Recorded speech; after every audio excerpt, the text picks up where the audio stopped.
Picture this: a grand Elizabethan manor, cloaked in snow, its halls aglow with Christmas cheer until a scream shatters the night. Victor Langley, a trusted solicitor, lies dead, a candlestick beside his bloodied body. Was it a crime of passion? Greed? Revenge? In the isolated Yuletide manor, everyone's a suspect, each hiding secrets darker than the winter night. Why was a candle stolen from the scene? Who wrote the mysterious letter accusing betrayal? And what drove a killer to strike in a locked room? Join Hercule Poirot, the master of logic, as he unravels a web of lies, where every clue counts, and the truth is as chilling as the snow outside. Will you guess the killer before Poirot's little gray cells reveal all? Chapter 1. The frost of Yuletide manor. In the waning days of December, when the frost clung to the window panes of Yuletide manor like a delicate shroud, the village of St. Mary's Hollow lay silent under a blanket of snow. The manor, a grand, Elizabethan structure of gray stone and leaded glass, stood at the edge of the village, its chimneys puffing smoke into the crisp winter air. It was a place of warmth and festivity, or so it seemed, for the annual Christmas gathering of the Ashburn family had drawn a curious assembly of guests. Yet beneath the polished civility of clinking glasses and murmured pleasantries, a subtle tension simmered, as if the very walls of the manor sensed the storm to come. Captain Arthur Hastings, ever the loyal companion of Hercule Poirot, arrived at Yuletide Manor on the afternoon of December 23rd, his boots crunching through the snow as he approached the imposing oak doors. He had been invited, somewhat unexpectedly, by Lady Beatrice Ashburn, the widowed matriarch of the family, who had written to Poirot with an air of urgency. Her letter, penned in a meticulous hand, spoke of a delicate matter requiring Poirot's singular talents, though she had been frustratingly vague about its nature. Hastings, ever eager for adventure, had persuaded Poirot to accept the invitation, if only to escape the monotony of their London flat during the festive season. The great hall of Yuletide Manor was a vision of Yuletide cheer. A towering Christmas tree, adorned with glass baubles and flickering candles, dominated the room, while garlands of holly and ivy draped the oak-paneled walls. A fire roared in the immense stone hearth, casting a golden glow over the assembled company. Lady Beatrice, a tall woman of 60 with sharp gray eyes and an air of quiet authority, greeted Hastings warmly, though her smile seemed strained. "You are most welcome, Captain Hastings," she said, her voice low and measured. "Monsieur Poirot has not yet arrived. He follows tomorrow, Lady Beatrice," Hastings replied, shaking the snow from his coat. "His train from London arrives at noon. I trust the matter you mentioned is not too pressing?" Her eyes flickered, and for a moment, Hastings thought he saw a shadow of unease cross her face. "Not pressing, no," she said quickly, "but delicate. I shall explain all when Monsieur Poirot is here." Hastings was introduced to the other guests, a varied and intriguing lot, each of whom seemed to carry their own secrets beneath their polite facades. There was Sir Reginald Ashburn, Lady Beatrice's eldest son, a man of 40 with a stern jaw and a penchant for barking orders, as if still commanding the regiment he had left years ago. His wife, Clara, a pale beauty with nervous hands, seemed perpetually on edge, her eyes darting to the corners of the room. Their daughter, Evelyn, a vivacious young woman of 22, flitted about with a laugh that rang a touch too loud, as if masking some inner disquiet. Then there was Dr. Malcolm Trent, the family physician, a weary man with a sharp gaze and a habit of adjusting his spectacles when asked a direct question. Beside him stood Mrs. Lavinia Gray, Lady Beatrice's cousin, a widow of indeterminate age whose sly smile suggested she knew more than she let on. The household was completed by Mr. Victor Langley, a solicitor and old friend of the family, whose dry wit and impeccable manners did little to conceal his calculating nature, and Miss Rose Hammond, Lady Beatrice's young companion, whose timid demeanor belied a certain watchfulness. Dinner that evening was a formal affair, served in the dining room beneath a chandelier that glittered like a constellation of stars. The conversation was polite but strained, punctuated by the clink of silver on porcelain and the occasional gust of wind rattling the windows. Hastings, seated between Evelyn and Dr. Trent, found himself observing the group with growing curiosity. Sir Reginald spoke loudly of estate matters, Clara toyed with her food, and Mrs. Gray exchanged barbed pleasantries with Mr. Langley. Lady Beatrice presided over the table with the dignity of a queen, though her eyes frequently strayed to the grandfather clock, which ticked ominously toward 10 o'clock. It was then, as the dessert course was cleared and the guests prepared to retire to the drawing-room, that a piercing scream shattered the silence. It came from the upper floors, a sound of raw terror that sent a chill through the room. Hastings leapt to his feet, his soldier's instincts kicking in, and followed Sir Reginald and Dr. Trent as they rushed toward the source of the cry. They found Rose Hammond in the corridor outside her bedroom, her face ashen, her hands trembling. It's Mr. Langley," she stammered, pointing to the door of the guest room opposite her own. Oh, it's dreadful." Hastings pushed past her and entered the room. There, sprawled across the four-poster bed, lay Victor Langley, his eyes staring blankly at the ceiling. A thin trickle of blood seeped from a wound at his temple, and a heavy brass candlestick lay discarded on the floor beside him. The window was latched, the room undisturbed save for the grim tableau before them. Dr. Trent knelt beside the body, his fingers probing for a pulse. But his grim expression confirmed what Hastings already suspected. Victor Langley was dead. The air grew heavy with shock and suspicion as the guests gathered in the corridor. Lady Beatrice clutched her shawl, her face pale but composed. "This is a tragedy," she said softly. "We must send for the police, and for Monsieur Poirot." Hastings, his mind racing, took note of the scene. The candlestick, the latched window, the untouched snow outside ruling out an intruder.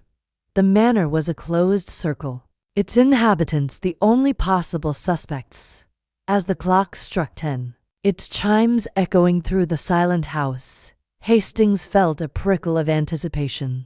This was precisely the sort of puzzle that would ignite the little gray cells of Hercule Poirot. Chapter 2. The shadow of suspicion. The snow continued to fall outside Yuletide Manor, cloaking the world in a deceptive silence that contrasted sharply with the chaos within. The discovery of Victor Langley's body had transformed the festive atmosphere into one of dread, and the great hall, once warm with Yuletide cheer, now felt oppressive, its shadows lengthening as the fire burned low. The guests had been ushered back to the drawing-room, where they sat in uneasy silence, their faces a gallery of shock, fear, and something less definable, perhaps guilt. Captain Hastings, standing near the hearth, observed them keenly, his mind already piecing together the fragments of the evening's events. Though he knew he lacked the precision of his friend, Hercule Poirot, Lady Beatrice, ever the composed matriarch, had taken charge with remarkable calm. She had sent a servant to fetch the village constable, though the snow-clogged roads would likely delay his arrival until morning. In the meantime, she insisted that no one touch the scene of the crime, a command that Hastings found reassuringly sensible. "We must preserve everything as it is," she said, her voice steady despite the pallor of her cheeks. "Monsieur Poirot will expect order." The mention of Poirot stirred Hastings' thoughts. He glanced at his watch. It was nearing 11 o'clock. Poirot's train would not arrive until noon the next day, leaving Hastings to maintain a semblance of order in this house of secrets. He resolved to take note of every detail, knowing that Poirot would demand a precise account of the night's events. The drawing room was a study in contrasts. Sir Reginald Ashburn paced before the fireplace, his military bearing strained by barely suppressed rage. "This is an outrage," he barked, his voice echoing off the oak-paneled walls. "Langley was a friend, a guest in our home. Whoever did this will answer to me." His wife, Clara, sat rigidly on a velvet settee, her hands clasped so tightly that her knuckles gleamed white. She said nothing, but her eyes darted toward her husband, with an expression Hastings could not quite decipher: fear, perhaps, or resentment. Evelyn Ashburn, the couple's daughter, perched on the arm of a chair, her earlier vivacity replaced by a nervous energy. She twisted a handkerchief in her hands, her gaze flitting from one guest to another. "It's awful," she murmured. "Who could do such a thing? And why poor Mr. Langley?" Her tone carried a note of theatricality, as if she were playing a part in a drama, yet Hastings sensed a genuine tremor beneath her words. Dr. Malcolm Trent, the family physician, stood near the window, his thin frame silhouetted against the frosted glass. He adjusted his spectacles with a deliberate air, his face betraying little emotion. "I examined the body briefly," he said, addressing the room. "The blow to the temple was fatal, delivered with considerable force. The candlestick is almost certainly the weapon. Beyond that, I can say little until the police arrive." Mrs. Lavinia Gray, Lady Beatrice's cousin, sat with a cup of tea she had not touched, her sly smile replaced by a look of calculated concern. "Such a tragedy," she said softly, her eyes scanning the room. "Victor was always so careful. One wonders what he did to provoke such violence." Her words hung in the air, sharp and suggestive, and Hastings noted the way Clara flinched at the remark. Rose Hammond, the young companion, sat apart from the others, her face buried in her hands. Her shoulders shook with silent sobs, and Hastings felt a pang of sympathy for the girl, who seemed overwhelmed by the horror of her discovery. Yet he could not help but wonder at her presence in the corridor at that precise moment. Had she truly stumbled upon the body by chance, or was there more to her story? The clock on the mantel struck 11, its chimes a somber reminder of the passing time. Hastings cleared his throat, drawing the attention of the room. "Until the police and Monsieur Poirot arrive, I think it best we establish where everyone was at the time of the crime," he said, striving to emulate Poirot's methodical approach. "Miss Hammond's scream was heard just before 10. Can each of you account for your whereabouts between, say, 9:30 and 10? A ripple of unease passed through the group. Sir Reginald stopped pacing and fixed Hastings with a hard stare. "Are you suggesting one of us is responsible, Captain?" he demanded. "This is a family matter, not some parlor game." "I suggest only that we gather facts," Hastings replied, keeping his tone even. "Monsieur Poirot will want to know." Lady Beatrice nodded approvingly. "A sensible request, Captain. I was in the library, reviewing some correspondence, from 9 until the scream. The servants can confirm I did not leave." Sir Reginald snorted. "I was in the billiard room with Dr. Trent, playing a game. We were there from dinner until the commotion." Dr. Trent inclined his head. "Quite so. We were discussing medical matters, among other things." Clara's voice was barely audible. "I was in my room, changing for the evening. I had a headache and needed to rest." Evelyn tossed her head. "I was in the conservatory, arranging some flowers for tomorrow's table." Alone, I'm afraid, but I heard nothing until Rose screamed. Mrs. Gray's lips curved slightly. I was in the morning room, reading. It's a quiet spot, perfect for reflection. I saw no one. Rose looked up, her eyes red-rimmed. I was in my room, preparing for bed. I heard a noise, a thud. I think and went to check. That's when I found him. Hastings scribbled these alibis in his notebook, his mind already noting inconsistencies. The manor was large, but not so vast that a scream would go unheard. And the thud Rose described, could it have been the fatal blow? He resolved to inspect the scene again before retiring, though he knew better than to disturb it without Poirot's guidance. As the guests dispersed to their rooms, under Lady Beatrice's strict instruction to remain within the manor, Hastings lingered in the drawing room. The fire had died to embers, and the air felt colder now. Heavy with suspicion, he thought of Poirot, no doubt tucked neatly into his London flat, oblivious to the drama unfolding in St. Mary's Hollow. Tomorrow, the little Belgian detective would arrive, his mustache immaculate, his grey cells primed for the challenge. But for now, Hastings was alone with his thoughts, and the chilling certainty that one among them was a murderer. Chapter 3. The arrival of Hercule Poirot. Morning of December 24th dawned grey and bitter, the snow falling in thick curtains that obscured the rolling hills beyond Yuletide Manor. Inside, the atmosphere was no less heavy, the events of the previous night casting a pall over the household.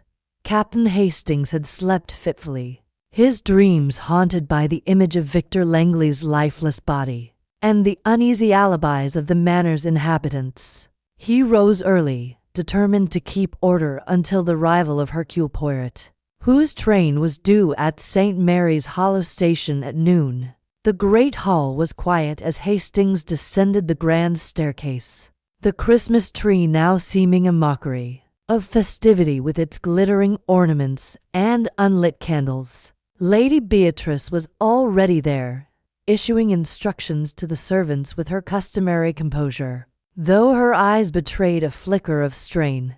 "Captain Hastings," she greeted, her voice low. "I trust you slept well, despite everything." "As well as could be expected," Hastings replied, managing a polite smile. "Has there been any word from the constable?" "The roads are impassable," she said with a sigh. "The snow has worsened overnight, but I have sent a groom to meet Monsieur Poirot's train. He should be here soon." Hastings nodded, relieved that Poirot's arrival was imminent. He had spent the early hours reviewing his notes, but the alibis and sparse details of the crime offered little clarity. The candlestick, the latched window, the thud Rose Hammond had heard, each piece was a fragment of a puzzle only Poirot could assemble. At precisely 12:15, the crunch of carriage wheels on snow announced Poirot's arrival. The oak doors swung open, admitting a small, impeccably dressed figure wrapped in a heavy overcoat and scarf. Hercule Poirot removed his hat, revealing his egg-shaped head and meticulously groomed mustache, which he adjusted with a fastidious flick of his fingers. His sharp green eyes surveyed the hall, taking in every detail with the precision of a watchmaker. "Mon ami Hastings," Poirot exclaimed, his voice warm despite the chill clinging to his coat. "You have found yourself in a fine mystery." Nest's pause. The snow, the manor, the murder, c'est magnifique, but also most troubling. Hastings shook his hand warmly, relief flooding through him. "Poirot, you've no idea how glad I am to see you. It's a devil of a mess. Victor Langley, a solicitor, was found dead last night, struck with a candlestick. The police can't get through the snow, and the household is on edge." Poirot's eyes gleamed with interest. A candlestick, you say? 'Tis interessant. And the scene has it been preserved? To the best of my ability, Hastings assured him. Lady Beatrice insisted nothing be touched. Poirot said, nodding approvingly. Now, introduce me to this household of suspects, and let us begin the work of the little grey cells. Lady Beatrice welcomed Poirot with a mixture of deference and curiosity, ushering him into the drawing-room where the guests had been summoned. The group was much as Hastings had left them the night before, though fatigue and suspicion had etched deeper lines into their faces. Sir Reginald stood stiffly by the window. Clara clutched a shawl around her shoulders. Evelyn toyed with a bracelet. Dr. Trent polished his spectacles. Mrs. Gray sipped tea with an air of detached amusement, and Rose Hammond sat pale and silent. Poirot bowed with theatrical courtesy, his presence instantly commanding the room. Mesdames et messieurs, he began, his voice clear and precise. I am Hercule Poirot, and I am here to unravel the tragedy that has befallen this house. Monsieur Langley, I am told, has met a most unfortunate end. I will require your cooperation, your honesty, and, above all, your patience. The truth, it hides, but it cannot escape Poirot. A murmur passed through the group, some nodding, others exchanging wary glances. Sir Reginald stepped forward, his tone brusque. We're grateful for your help, Monsieur Poirot, but I hope you'll work quickly. This is a stain on our family's honor. Poirot's smile was enigmatic. Honor, Sir Reginald, is a fine thing, but truth is finer still. Now, let us see the scene of this crime. Hastings led Poirot to the guest room where Langley's body still lay, undisturbed as per Lady Beatrice's orders. The room was cold, the fire long since died out, and the air carried the faint metallic tang of blood. Poirot moved with deliberate care, his eyes darting from the candlestick on the floor to the latched window, the neatly made bed, and the body itself. He knelt beside Langley, examining the wound with a clinical detachment. A single blow, precise and forceful, Poirot murmured. The candlestick is heavy, but not unwieldy. A man or a woman could have wielded it, and the window latched from the inside. You say? Hastings nodded. The snow outside is untouched. No one entered or left that way. Poirot's gaze lingered on the candlestick, its brass surface gleaming faintly in the dim light. Curious, he said softly. The candlestick is from this room, yet it was not in its holder. And the candle itself, where is it? Hastings blinked, realizing he had overlooked this detail. The candlestick was indeed empty, its waxen occupant missing. I don't know, he admitted. Perhaps it fell.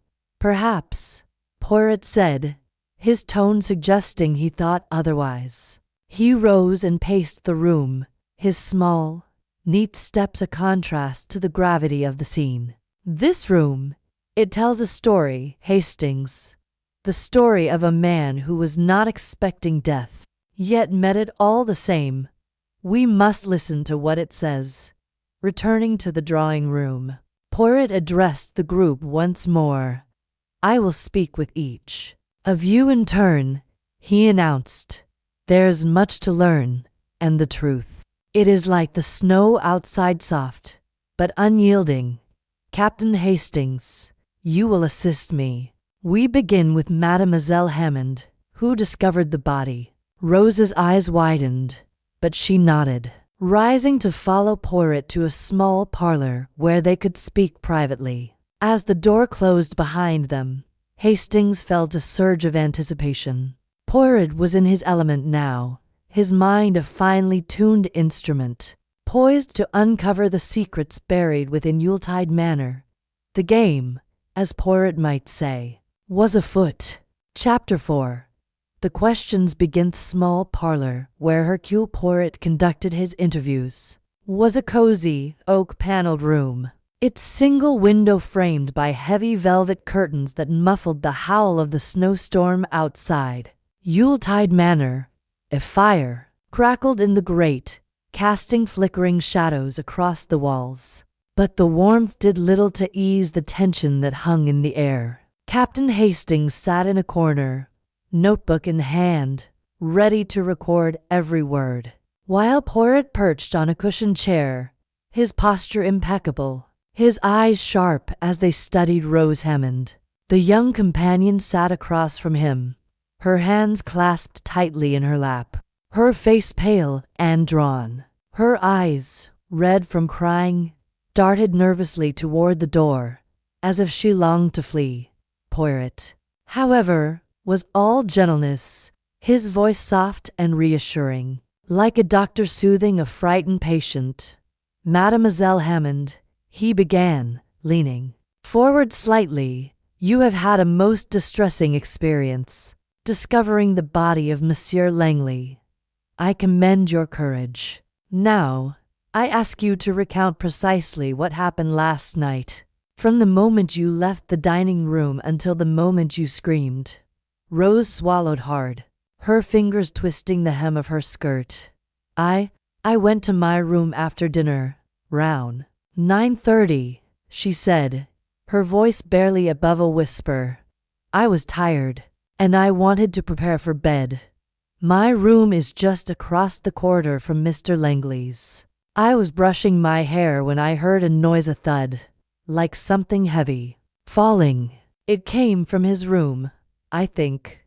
I waited a moment, wondering if I should check, but then I thought it might be nothing.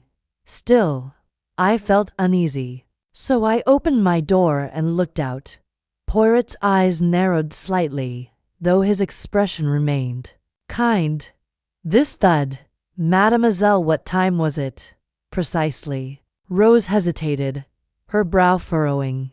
"It must have been just before 10. The clock in the hall struck 10 a few moments after I screamed." "And when you looked out, what did you see?" Poirot pressed, his tone gentle but insistent. "Nothing, at first," she replied. "The corridor was empty, but Mr. Langley's door was slightly ajar, which seemed odd.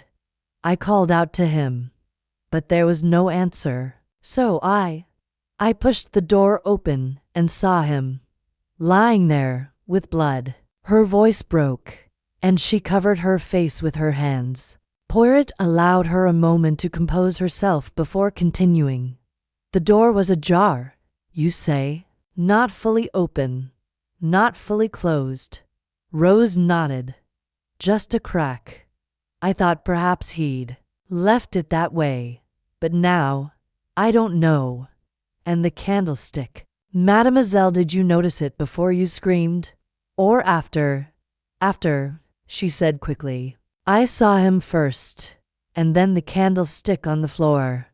I didn't touch anything, I swear." Poirot smiled faintly, as if to reassure her. "I do not doubt you, mademoiselle. One final question. Did you know Monsieur Langley well? Was there anything in his manner, perhaps, that suggested he feared for his safety?" Rose shook her head, her eyes wide. "No. He was always kind to me, though a bit formal. He seemed preoccupied this week, but I thought it was just his work. He was a solicitor, always busy with papers." "Merci, mademoiselle," Poirot said, rising to indicate the interview was over. "You have been most helpful. Please rest now." As Rose left the parlor, Hastings leaned toward Poirot, his voice low. "She seems genuine enough, Poirot.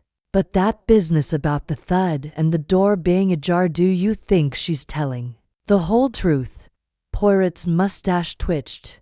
"The truth, mon ami, is like a fine tapestry. It appears complete, but there are threads that do not align. Mademoiselle Hammond's story is plausible, yet there is a hesitation in her manner. "We shall see." Next, Poirot summoned Lady Beatrice. The matriarch entered with her usual dignity, though her grey eyes were guarded. She sat with the poise of a woman accustomed to command, her hands folded neatly in her lap. "Lady Beatrice," Poirot began, "you have shown great fortitude in this tragedy. Tell me, why did you invite me to Yuletide Manor? Your letter spoke of a delicate matter. Was it, perhaps, related to Monsieur Langley?" Her lips tightened briefly, but her voice remained steady. "I had concerns about certain family matters," she said. "Victor Langley was our solicitor, handling the estate's affairs. Recently, I noticed discrepancies in the accounts, nothing definitive, but enough to trouble me. I thought your insight might clarify things. I did not expect this." Poirot's eyes gleamed. "Discrepancies, you say? Of what nature?" "Small sums, misallocated funds, documents that seemed incomplete," she replied. Victor assured me it was a clerical error, but I was not convinced. I intended to discuss it with him privately during this visit. "And where were you, Lady Beatrice, between 9:30 and 10 last night?" "I was in the library, as I told Captain Hastings," she said. "I was reviewing some old letters. My maid, Ellen, brought me tea at 9:40-5. She can confirm I was there." Poirot nodded, his expression unreadable. "And your relationship with Monsieur Langley, was it purely professional?" Lady Beatrice's gaze sharpened. "Victor was a trusted friend of the family for many years. I valued his counsel, nothing more." As she left, Poirot turned to Hastings. "The lady is precise, but she guards her secrets closely. These discrepancies, she mentions they are a thread we must follow." One by one, Poirot interviewed the others. Sir Reginald confirmed his alibi in the billiard room with Dr. Trent, though his gruff demeanor suggested irritation at being questioned.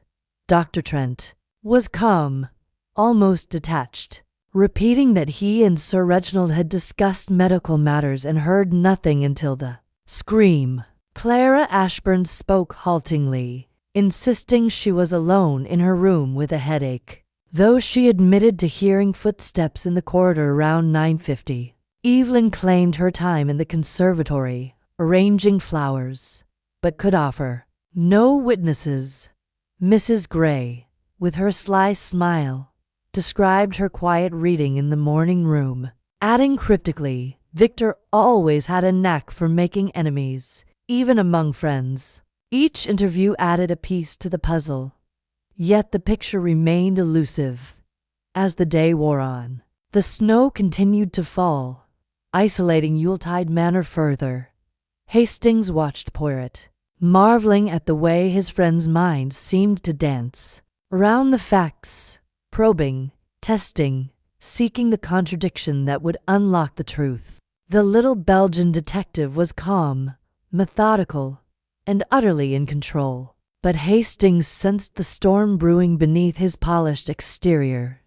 The killer was among them, and Poirot was closing in. Chapter 5.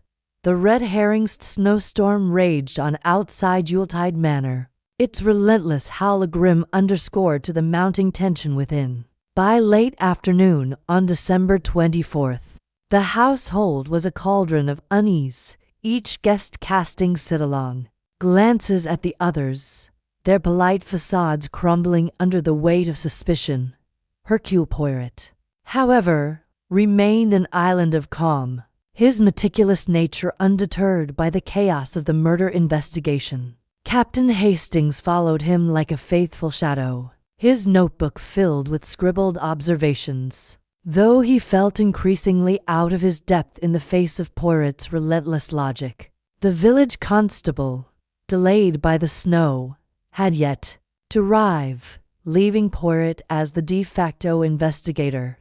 After his morning interviews, He had retreated to the library, where he paced before a towering bookshelf, his hands clasped behind his back, his eyes half closed as if in communion with his little gray cells. Hastings, perched on a leather armchair, watched his friend with a mixture of admiration and impatience.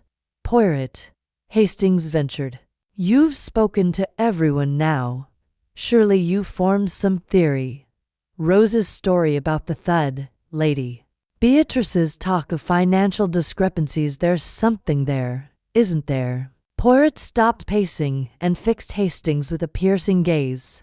"Mon ami, you are eager, as always, to leap to the solution. But the truth, it is not a hare to be chased.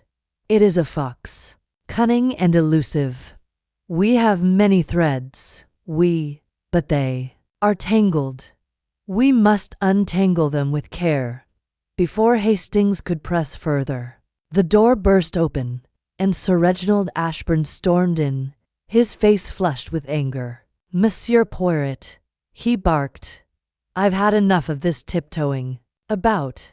If you must know, I have evidence that points to the culprit." Poirot raised an eyebrow, his expression one of polite curiosity.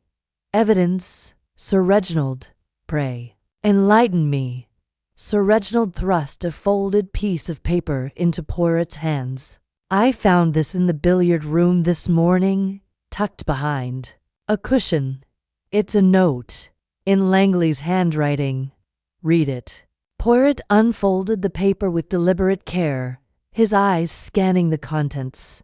Hastings leaned closer, catching a glimpse of the hurried scrawl. "I know your secret. Meet me tonight, 9:45, my room. We must settle this." V.L. Hastings' heart quickened. "Good Lord, Poirot, this is damning. It's addressed to Sir Reginald, and it suggests Langley was blackmailing him." Sir Reginald's jaw tightened. "Nonsense. I never saw this note until this morning. I was in the billiard room with Trent, as I told you. Someone must have planted it to make me look guilty." Poirot's mustache twitched, a sign Hastings recognized as suppressed amusement. "Planted. You say a convenient explanation, Sir Reginald. But tell me, what secret might Monsieur Langley have known?" Sir Reginald's eyes blazed. "I have no secrets. Langley was our solicitor, nothing more. If he thought he had something on me, he was mistaken. I demand you focus on the real killer, not some fabricated note." Poirot folded the note and slipped it into his pocket. "Rest assured, Sir Reginald, I focus only on the truth. You may go." As Sir Reginald stormed out, Hastings shook his head. "He's got a temper, Poirot. And that note, it's practically a signed confession. Surely he's the prime suspect now." Poirot chuckled softly. "Oh, Hastings, you are so quick to seize the bait. This note, it is what the English call a red herring, it is too perfect, too convenient. A true blackmailer does not leave such evidence lying about. No, this note was meant to be found, to divert suspicion. But to whom, and why? That is the question." Poirot's words lingered in the air as he resumed his pacing. Hastings, though frustrated by his friend's cryptic manner, knew better than to argue. Instead, he followed Poirot back to the guest room where Langley's body still lay, now covered with a sheet at Lady Beatrice's insistence. Poirot examined the room once more, his attention drawn to the empty candlestick holder on the bedside table. "The candle, Hastings," Poirot murmured. "It is still missing. Why take the candle and leave the candlestick? It is not logical unless the candle itself is significant." Hastings frowned. "Perhaps it melted or was dropped in the struggle." Poirot shook his head. Non. The floor is clean, the room undisturbed save for the body and the candlestick. The candle was removed deliberately. We must find it." Their inspection was interrupted by the arrival of Dr. Trent, who entered with a grave expression. "Monsieur Poirot, I've been thinking," he said, adjusting his spectacles. "I didn't mention earlier, but Langley consulted me 2 days ago. He complained of insomnia and asked for a sleeping draught. I gave him a mild sedative, but he seemed agitated. He mentioned something about correcting a wrong before he left." Poirot's eyes gleamed. "A wrong, you say? Did he elaborate?" "No," Trent admitted. "He was vague, but I got the impression it was something personal, not professional. I thought little of it at the time." "Merci, Doctor," Poirot said, dismissing him with a nod. As Trent left, Poirot turned to Hastings. Another thread. Hastings. Langley was troubled, perhaps by guilt, perhaps by fear. And this note to Sir Reginald, it points us in one direction. But I suspect the truth lies elsewhere. As evening approached, the manor's atmosphere grew heavier, the guests avoiding each other's gazes at tea. The note had spread whispers of Sir Reginald's guilt, and Clara's nervous glances toward her husband suggested she, too, suspected him. Yet Poirot remained unperturbed, his mind sifting through the clues: the note, the missing candle, the thud, the ajar door. Hastings could sense his friend was building a picture, piece by piece, but the image remained maddeningly out of reach. "Poirot," Hastings said as they retired to the parlor, "you're holding something back. What do you make of all this?" Poirot smiled enigmatically. "I make nothing yet, mon ami. But I observe, I listen, and I think. The red herrings, they swim in abundance. But Hercule Poirot will not be distracted. The truth, it is close, and we shall find it in the details." Chapter 6. A clue. In detail. The snowstorm had abated by the evening of December 24th, leaving Yuletide Manor entombed in a silent, glistening shroud. Inside, the air was thick with unspoken accusations, the guests moving through the grand rooms like players in a grim charade.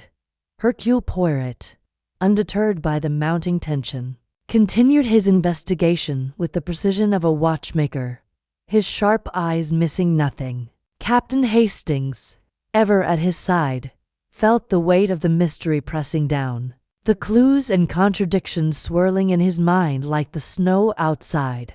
Poirot had requested a private moment in the library, where he and Hastings could review the evidence away from the prying eyes of the household. The room was a sanctuary of polished wood and leather-bound books, its single lamp casting a warm glow over the table where Poirot spread out his notes. Among them was the blackmail note, its scrawled words accusing Sir Reginald, and a rough sketch Hastings had made of the guest room, marking the position of Langley's body. The candlestick and the empty holder. "Hastings," Poirot said, tapping the sketch with a manicured finger, "you have done well to capture the scene. But there is something here that speaks to me. The candlestick. It is not merely a weapon. It is a clue, a detail that does not fit." Hastings frowned, peering at the sketch. "You keep harping on about the missing candle, Poirot, but surely it's insignificant. The candlestick did the job, not the candle." Poirot's mustache twitched with a faint smile. "Oh, mon ami. You see but you do not observe. The candlestick is brass, heavy, but the candle, where is it? In a room so orderly, with no sign of struggle, why remove the candle? It was not used to light the way, for the electric lamps were on.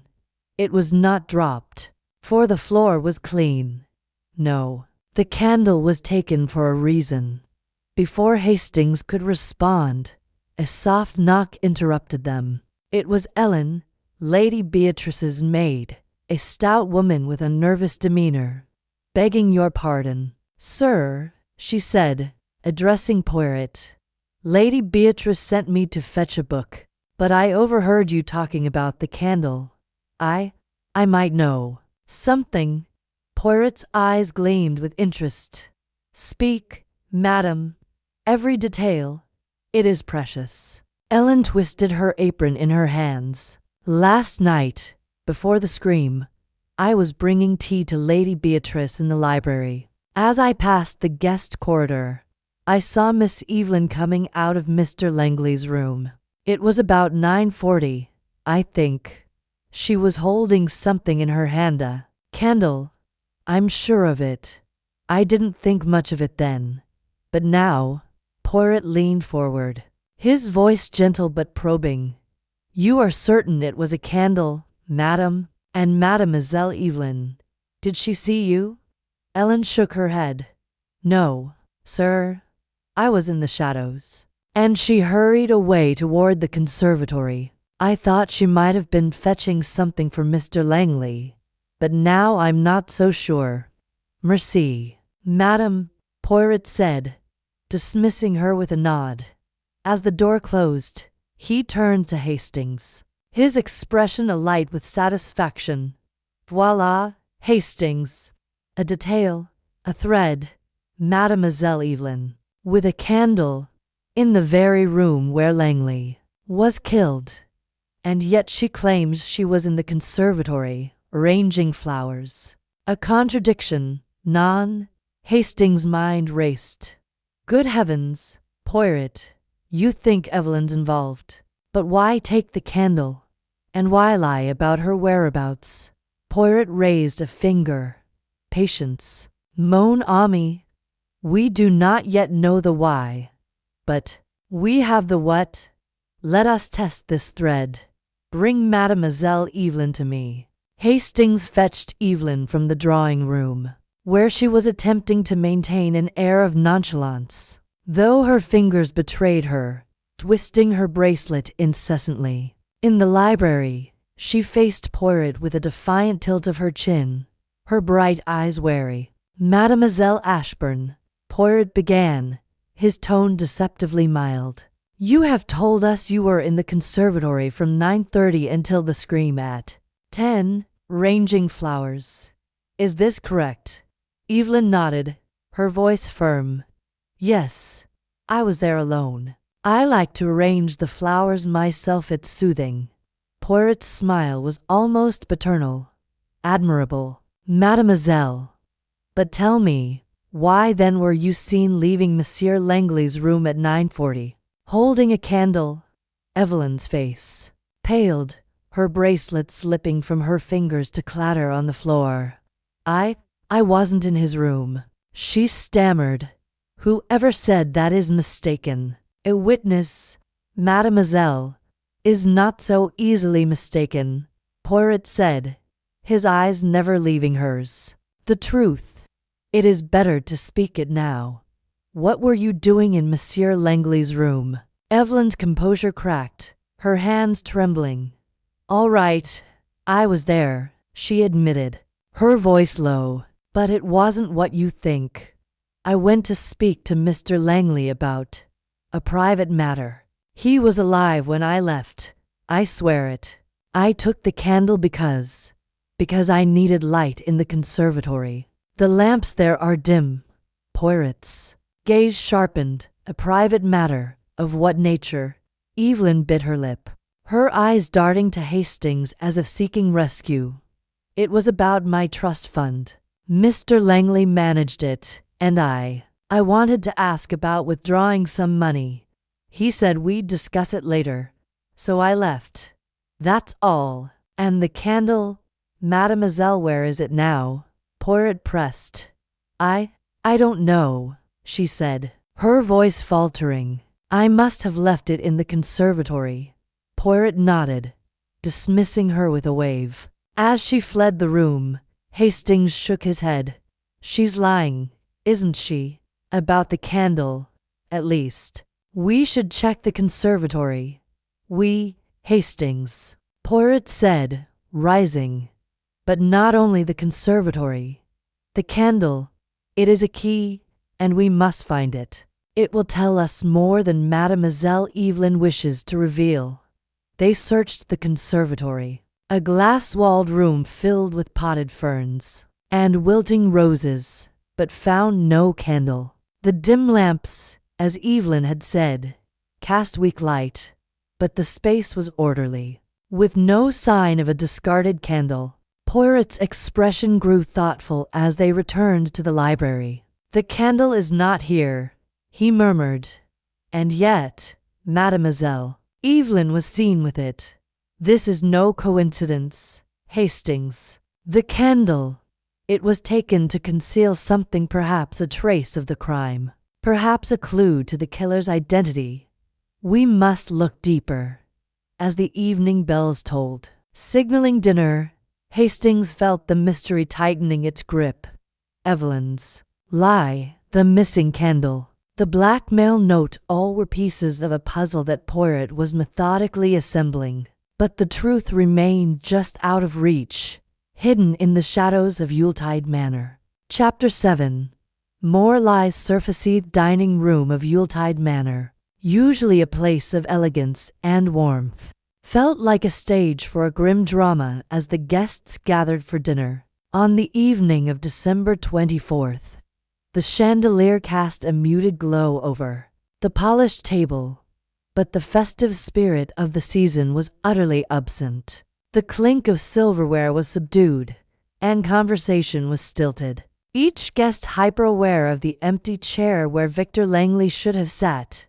Hercule Poirot, seated at Lady Beatrice's right, observed the group with his customary precision, his green eyes darting from face to face as if reading an open book. Captain Hastings, opposite him, noted the strained politeness that masked deeper currents of fear and suspicion. The discovery of Evelyn Ashburn's presence in Langley's room, coupled with her questionable explanation about the candle, had shifted the atmosphere. Whispers of her involvement circulated among the household, and her parents, Sir Reginald and Clara, seemed particularly on edge. Sir Reginald's earlier bluster had given way to a brooding silence, while Clara's hands trembled as she lifted her wine glass, her gaze fixed on her plate. Mrs. Lavinia Gray, ever watchful, wore a faint smile that suggested she relished the unfolding drama, while Dr. Trent maintained his clinical detachment, though his frequent glances at Evelyn betrayed a flicker of concern. Rose Hammond, still shaken, barely touched her food, her eyes red-rimmed and distant. Poirot, however, was in his element, his demeanor calm and controlled. He sipped his soup with deliberate care, then set down his spoon and addressed the table. "Mesdames et messieurs," he said, his voice cutting through the tension, "I have learned much today, but the truth, it remains elusive. There are secrets in this house, secrets that weigh heavily on your hearts. I urge you, if you know something, to speak. The truth cannot be hidden forever." A heavy silence followed, broken only by the crackle of the fire. Then, to everyone's surprise, Clara Ashburn spoke, her voice trembling but resolute. "Monsieur Poirot, I haven't been entirely truthful. I wasn't in my room the entire time last night. I went to see Mr. Langley." A collective gasp rippled through the room. Sir Reginald's head snapped up, his face darkening. "Clara, what are you saying?" he demanded.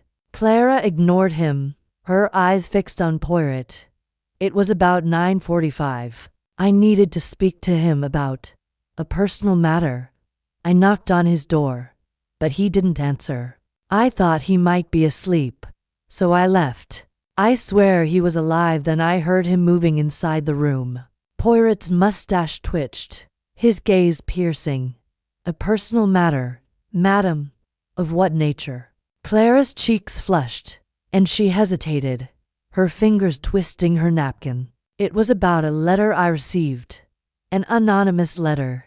It suggested Mr. Langley was mishandling our family's finances. I wanted to confront him, but I lost my nerve. Hastings leaned forward, his heart racing. An anonymous letter. Did you keep it, Mrs. Ashburn? Clara nodded, her voice barely audible. It's in my room. I can fetch it. Poirot raised a hand. Later, madam. For now. Tell me, did you see anyone else in the corridor when you visited Monsieur Langley's room? Clara shook her head. No, it was empty. But I thought I heard voices from the library as I passed.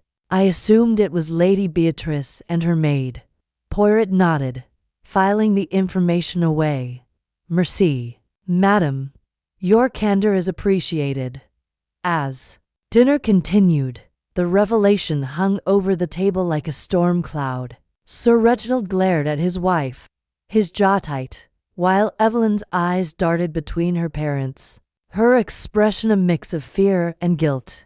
Mrs. Gray's smile widened, as if she savored the chaos, while Dr. Trent adjusted his spectacles, his face unreadable. Rose remained silent, her hands clasped tightly in her lap. After dinner, Poirot and Hastings retired to the library, where Clara delivered the anonymous letter. It was a single sheet of plain paper, written in a careful, disguised hand. Beware of Victor Langley. He betrays your trust and manipulates your wealth. Act before it is too late. Poirot studied the letter, his eyes narrowing. This is most curious, Hastings. The letter is vague, yet specific enough to provoke action. It suggests someone in this house knew of Langley's alleged misdeeds, or wished to make others believe so. Hastings frowned. It could be another red herring, like the blackmail note. Someone's trying to stir the pot, aren't they? Precisement, Poirot said, folding the letter. But this pot, it is already simmering. The letter, the missing candle, Evelyn's presence in Langley's room, Clara's visit. These are not isolated events. They are part of a pattern, a design. We must find the thread that connects them. Poirot's next move was to question the servants, who had been largely overlooked in the initial interviews. He spoke with Ellen, the maid, who confirmed Clara's story about hearing voices in the library but added a new detail. She had seen Mrs. Gray lingering near the guest corridor earlier that evening, round 9:30, though she had not mentioned it before out of fear of seeming indiscreet. Mrs. Gray, Hastings said, surprised.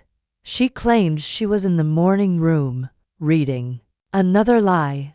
Poirot's eyes gleamed. Perhaps, Hastings, perhaps, or perhaps she was merely curious.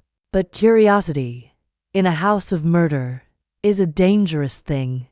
As the night deepened, Poirot and Hastings reviewed the new information. The anonymous letter suggested a financial motive, possibly tied to Lady Beatrice's concerns about discrepancies, Evelyn's lie about her whereabouts, Clara's secret visit, and Mrs. Gray's unexplained presence in the corridor added layers of deceit to the mystery. Poirot, however, seemed invigorated, his mind weaving the threads into a tapestry only he could yet see. The lies, Hastings, he said, his voice low and intense. They are like the snow outside soft, but they cover the truth. We are close to a breakthrough. Mon ami. Tomorrow, we shall pull another thread, and the pattern will begin to emerge. Hastings nodded. Though the weight of the lies and secrets pressed heavily on him, the killer was among them, hiding behind a mask of civility, and only Poirot's relentless logic could unmask them. As the clock struck 9, its chimes echoing through the silent manor, Hastings felt a shiver of anticipation. The truth was near, but it was cloaked in shadow. Chapter 8. The emotional turning point. Morning of Christmas Day broke over Yuletide Manor. With a deceptive serenity, the snow-draped landscape gleaming under a pale sun, Inside, however, the atmosphere was anything but peaceful.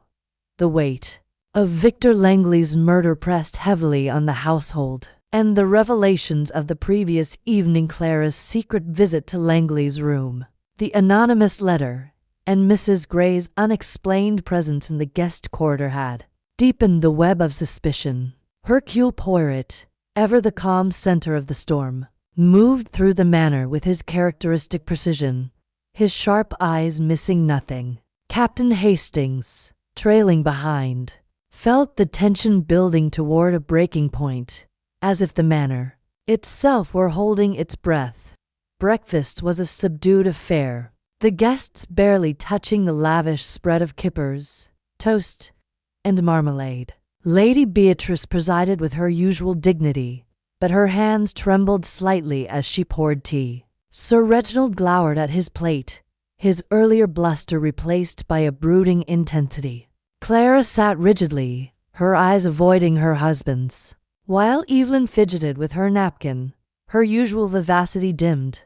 Mrs. Gray maintained her sly composure, though her glances at the others were sharp and calculating. Dr. Trent, as ever, seemed detached, adjusting his spectacles with mechanical precision. Rose Hammond, pale and silent, looked as though she might bolt at any moment. Poirot, seated at the head of the table at Lady Beatrice's insistence, sipped his coffee and observed the group. "Mesdames et messieurs," he said, his voice cutting through the silence. "Today is a day of celebration, yet we are shadowed by tragedy. I have learned much, but there is still a piece missing, a truth that one of you holds. I ask you now to consider.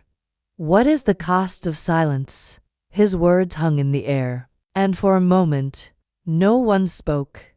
Then, to everyone's astonishment, Evelyn Ashburn burst into tears, her napkin falling to the floor as she covered her face with her hands. "I can't bear it any more," she sobbed, her voice raw with emotion.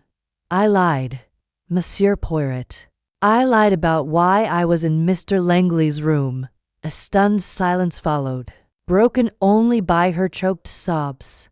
Sir Reginald's face darkened, and he half rose from his chair. "Evelyn, what are you talking about?" he demanded.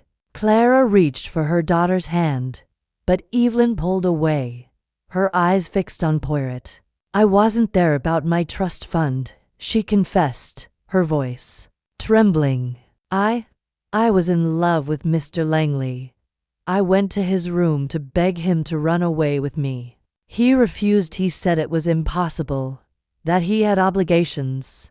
I was angry, hurt. I took the candle because it was his, a silly keepsake. I didn't want to tell you because I was ashamed." The room erupted in gasps and murmurs. Clara's face went white, and Sir Reginald slammed his fist on the table. "In love with Langley? That scoundrel? Evelyn, how could you be so foolish?" Poirot raised a hand, silencing the uproar. "Mademoiselle Evelyn, this is a brave confession. Tell me, when you left Monsieur Langley, was he alive?" "Yes," Evelyn cried, her tears streaming. "He was standing by the window, perfectly fine. I left him at 9:45, just as I said. I swear I didn't hurt him." Poirot's eyes softened, though his gaze remained probing.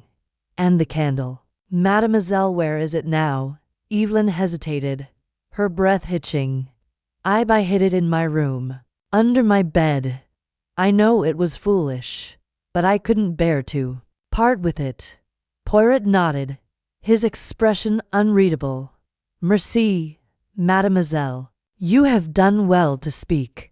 Captain Hastings, please retrieve the candle." Hastings hurried to Evelyn's room, his mind reeling. The candle, a seemingly trivial detail, had taken on new significance. He found it exactly where Evelyn had said, tucked beneath her bed in a small wooden box. It was a plain beeswax candle, half burned, with no apparent marks or stains.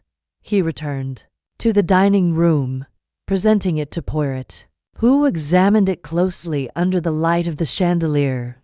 "Curious," Poirot murmured, turning the candle in his hands. "It is ordinary, yet it was taken with purpose. Why, mademoiselle, did you feel the need to hide it?" Evelyn's voice was barely audible. "It was all I had left of him. I know it sounds mad, but I thought it would keep him close." Poirot set the candle down, his eyes sweeping the room. "This confession, it changes much, but it also raises questions. If Mademoiselle Evelyn left Monsieur Langley alive at 9:45, and Madame Clara visited shortly after, hearing movement, then the window of the crime is narrow. Yet the lies, they multiply. Who else has not spoken the truth?" His gaze settled on Mrs. Gray, who had been watching the scene with her usual air of detached amusement. She met his eyes, her smile fading slightly. "You look at me, Monsieur Poirot," she said, her voice smooth.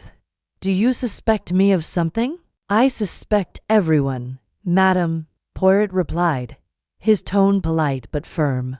"You were seen near the guest quarter at 9:30, yet you claim to be in the morning room. Perhaps you, too, have a confession." Mrs. Gray's eyes narrowed, but she maintained her composure.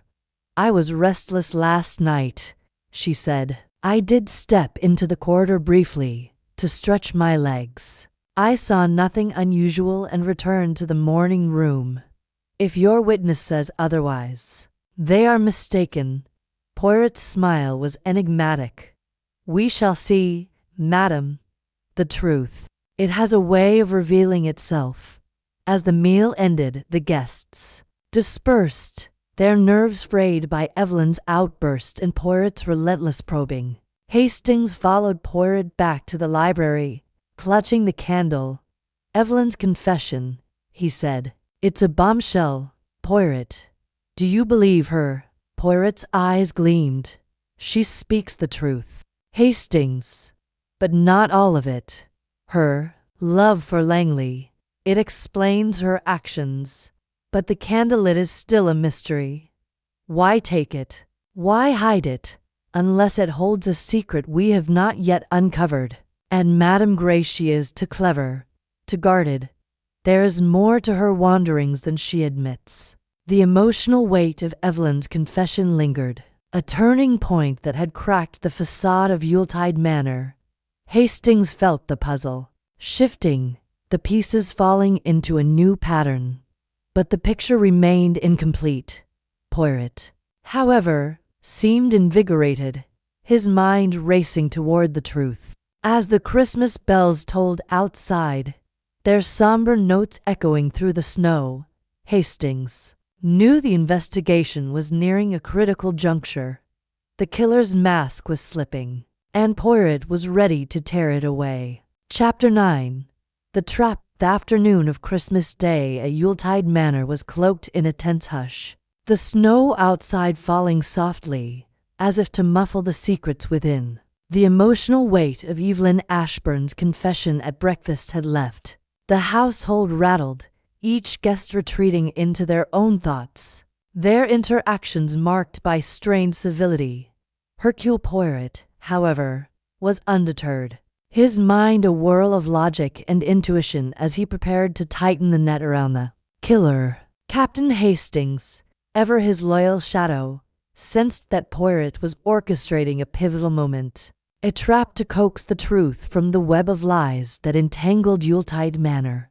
Poirot had requested that the entire household gather in the drawing room. At 3 o'clock, a summons delivered by Lady Beatrice with her usual authority. The room, with its towering Christmas tree and flickering fire, seemed a mockery of festivity, its warmth unable to dispel the chill of suspicion. The guests assembled reluctantly, Lady Beatrice, composed but pale, Sir Reginald, his jaw tight with suppressed anger, Clara, her eyes darting nervously, Evelyn, subdued and red-eyed. Mrs. Lavinia Gray, her sly smile barely concealed. Dr. Malcolm Trent, adjusting his spectacles with practiced calm, and Rose Hammond, clutching a handkerchief as if it were a lifeline. Poirot stood before the hearth, his small figure commanding the room with an air of quiet authority. His mustache was impeccable, his eyes gleaming with the intensity of a predator closing in on its prey. "Mesdames et messieurs," he began, his voice clear and deliberate. "We are gathered here because a crime has been committed in this house, a crime most foul. Monsieur Victor Langley lies dead, struck down by a candlestick in a room locked from within. Yet the truth, it is not locked. It is here, among us, and today we shall uncover it." A murmur of unease rippled through the group, but Poirot raised a hand for silence. "I have heard your stories, your alibis, your secrets. Some of you have spoken truth, others have woven lies. But lies, they are like snowflakes, beautiful, but they melt under scrutiny. Let us examine the facts." He paced slowly, his hands clasped behind his back. "Monsieur Langley was killed between 9:30 and 10 o'clock last night. Mademoiselle Evelyn was in his room at 9:45, confessing her love, and claims he was alive when she left. Madame Clara visited shortly after, hearing movement but receiving no answer. Mademoiselle Rose heard a thud and found the body just before 10. The candlestick, it was the weapon. But the candle was taken and hidden by Mademoiselle Evelyn." "Why?" Evelyn flushed, her voice trembling. "I told you, Monsieur Poirot, it was a keepsake. I was foolish, but it meant nothing." Poirot's eyes softened, but only for a moment. "Perhaps, Mademoiselle, but let us consider another detail. The anonymous letter received by Madame Clara, warning of Monsieur Langley's betrayal, and the blackmail note found by Sir Reginald, suggesting Langley knew his secrets. These are not coincidences, none.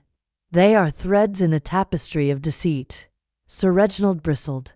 "I've told you, that note was planted. I had nothing to hide from Langley." Poirot's smile was enigmatic. "Perhaps, Sir Reginald, but someone wished us to believe otherwise. And then there's Madame Grey, seen near the guest corridor at 9:30. Though she claims to have been reading in the morning room." Mrs. Grey's smile tightened. "I explained that, Monsieur Poirot.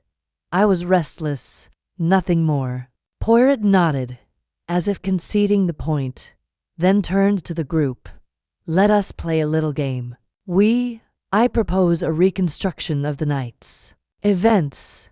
I ask each of you to take your places as they were at 9:30 last night. Mademoiselle Rose, you are in your room. Mademoiselle Evelyn, you are in Monsieur Langley's room. Madame Clara, you are approaching the corridor. Madame Grey, you are where? The morning room, or the corridor. And Sir Reginald and Dr. Trent, you are in the billiard room. Lady Beatrice, you remain in the library." The guests exchanged wary glances but complied, moving to their respective positions under Poirot's watchful eye. Hastings, stationed in the corridor, felt a prickle of anticipation as the scene unfolded. Poirot moved among them, his voice a steady guide. "Now, Mademoiselle Evelyn, you leave Monsieur Langley's room, carrying the candle. Madame Clara, you approach. Madame Grey, you are where?" Mrs. Grey hesitated, then stepped into the corridor. "Very well," she said, her tone clipped. "I was there, briefly. I heard voices from Langley's room, Evelyn's, I believe, and moved on." Poirot's eyes gleamed. "And what did you hear, madam?" Mrs. Grey's composure faltered. "I heard Evelyn pleading with him, something about leaving together. I didn't linger, it was none of my business." Evelyn's face crumpled, but before she could speak, Clara gasped. "I heard it too," she blurted. "When I approached Langley's door, I heard a man's voice, not his, though. It was low, angry. I thought it was a servant, but now, I'm not sure." Poirot's mustache twitched. "A man's voice, madam. This is new." And where was Sir Reginald at this time? Sir Reginald, standing at the billiard room door, snapped. "With Trent, as I've said. We never left the room." Dr. Trent nodded, but his eyes flickered. "Indeed. We were discussing a medical journal." Poirot's gaze sharpened. "A journal, doctor? Or perhaps something more personal? Let us be frank. The time for secrets is past." The room fell silent, the tension palpable. Then Dr. Trent cleared his throat, his voice unsteady. "Very well, Monsieur Poirot. I wasn't entirely truthful. Sir Reginald and I were discussing a debt Langley held a loan over me, one I couldn't repay. He was pressing me, threatening to expose it. But I didn't kill him, I swear it." The admission hung in the air, another crack in the Manor's facade. Poirot nodded, his expression unreadable. "Merci, doctor. The truth. It begins to emerge. But we are not done. The trap. It is set. And the killer. They feel the pressure. Tomorrow, we shall see who breaks." As the guests dispersed, their faces pale and strained, Hastings followed. "Poirot to the library." "Good Lord, Poirot," he whispered. "Trent's debt." Clara's mystery voice. "Gray's eavesdropping, you've got them all on edge. But who's the killer?" Poirot's eyes twinkled. "Patience, mon ami. The trap is sprung, and the fox, it begins to run. Tomorrow, we shall have our answer." The fire crackled, casting long shadows, and Hastings felt the weight of the mystery pressing closer. The truth was near, and Poirot's trap was closing fast. Chapter 10. The revealed morning of December 26th brought a brittle calm to Yuletide Manor. The snow outside gleaming under a weak sun, its pristine surface untouched save for the tracks of a single carriage that had finally brought the village constable. Inside, the atmosphere was electric with anticipation. The guests gathered once more in the drawing room at Hercule Poirot's command. The Christmas tree, its candles now unlit, stood as a silent witness to the drama about to unfold. Captain Hastings, his notebook worn from constant use, stood by Poirot's side, his heart pounding with the certainty that the truth was at hand. Poirot stood before the hearth, his small figure radiating authority, his mustache impeccably groomed despite the gravity of the moment. The guests, Lady Beatrice, Sir Reginald, Clara, Evelyn, Mrs. Gray, Dr. Trent, and Rose Hammond sat in a tense semicircle, their faces a mix of dread, curiosity, and defiance. The constable, a stout man named Inspector Hargreaves, stood near the door, his notepad ready, deferring to Poirot's expertise. "Mesdames et messieurs," Poirot began, his voice clear and resonant, "we have come to the moment of truth. Monsieur Victor Langley was murdered in this house, struck down by a candlestick in a room locked from within. The clues. They have been many: the missing candle, the blackmail note, the anonymous letter, the alibis that do not align. But now, the tapestry is complete, and Hercule Poirot shall reveal the killer." A collective intake of breath filled the room. Poirot paced slowly, his hands clasped behind his back, his eyes sweeping over the group. "Let us reconstruct the night of the crime, step by step, using the little gray cells to see what others have missed." At 9:30, the household was scattered. Lady Beatrice in the library, Sir Reginald and Dr. Trent in the billiard room, Madame Clara in her room, Mademoiselle Evelyn in the conservatory, or so she claimed, and Madame Grey in the morning room, though she wandered to the guest corridor. Mademoiselle Rose was in her room, preparing for bed.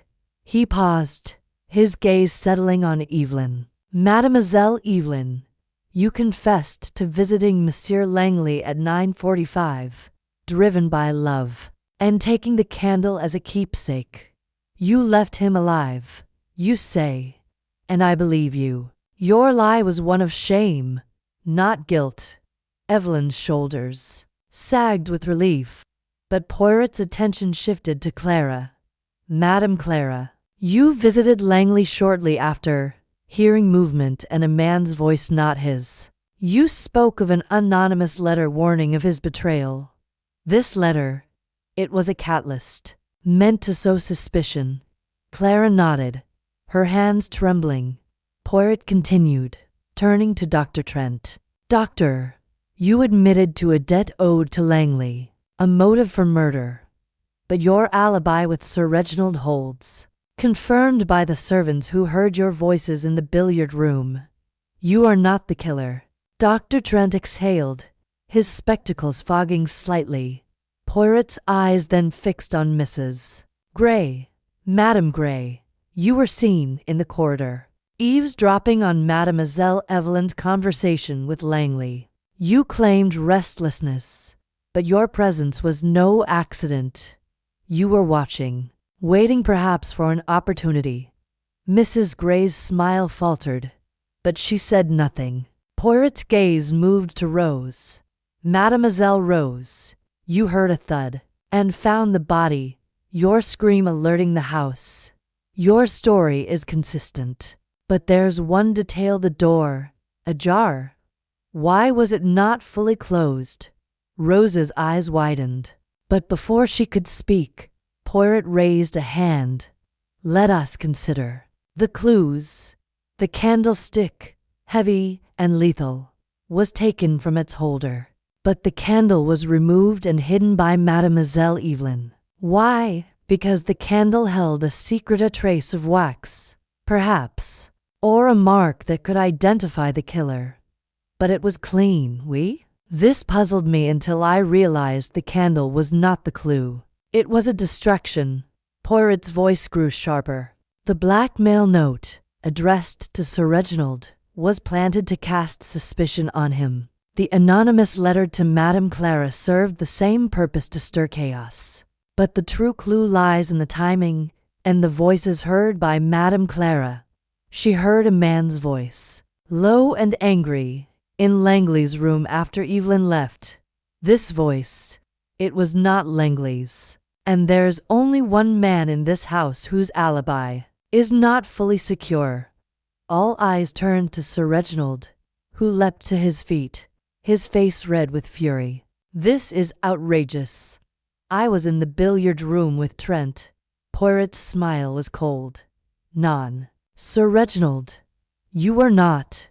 Dr. Trent, under pressure, admitted to discussing a debt. But he did not mention that you left the billiard room briefly. At 9:50, returning before the scream. The servants heard only Dr. Trent's voice during that time, for you were elsewhere in Monsieur Langley's room. Sir Reginald's face paled.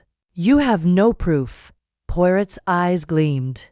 The proof, it is in the details. The candlestick was wiped clean, but the holder bore a faint smudge of cigar ash, your brand, Sir Reginald, which I observed on your jacket.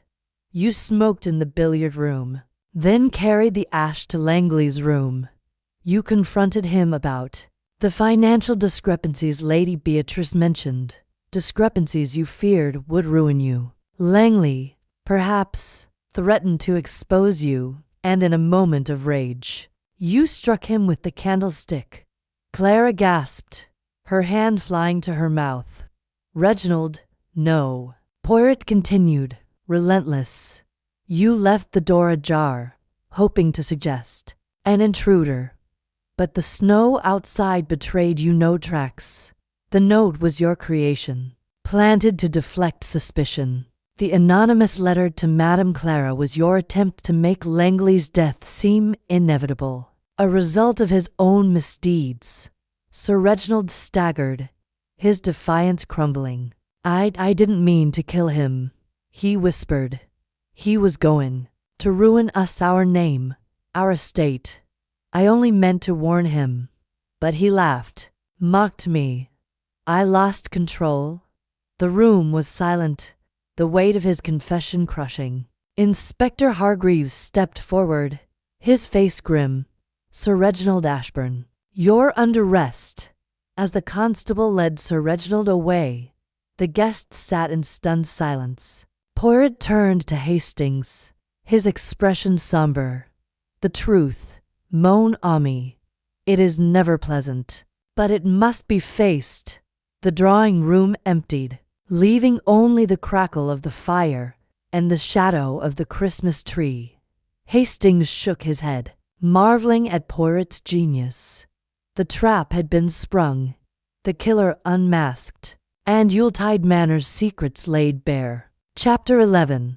The reflection they snow had ceased falling over Yuletide Manor, and the late morning of December 26th bathed the estate in a pale, wintry light that seemed to cleanse the air of its recent darkness. Inside, the drawing room was quiet, the guests having dispersed after Sir Reginald Ashburn's shattering confession and subsequent arrest. The Christmas tree, once a symbol of festivity, stood forlorn, its ornaments catching the light with a melancholy gleam. Hercule Poirot sat by the fire, his small hands folded neatly in his lap, his eyes distant yet serene. Captain Hastings, seated across from him, felt the weight of the case lifting, though a lingering unease remained, as if the manor's walls still whispered of secrets untold. The constable, Inspector Hargreaves, had taken Sir Reginald to the village, where he would await formal charges once the roads cleared. The household, though relieved to have the killer unmasked, was fractured. Clara and Evelyn in tears, Lady Beatrice stoic but shaken, and the others retreating into their own thoughts. Poirot, however, seemed at peace, his work complete, his little grey cells having triumphed once more. Hastings, Poirot said at last, his voice soft but clear, you are troubled, mon ami. The case is solved, the truth revealed. Yet you sit there, frowning like a schoolboy who has lost his marbles. Hastings managed a wry smile. It feels so grim, Poirot.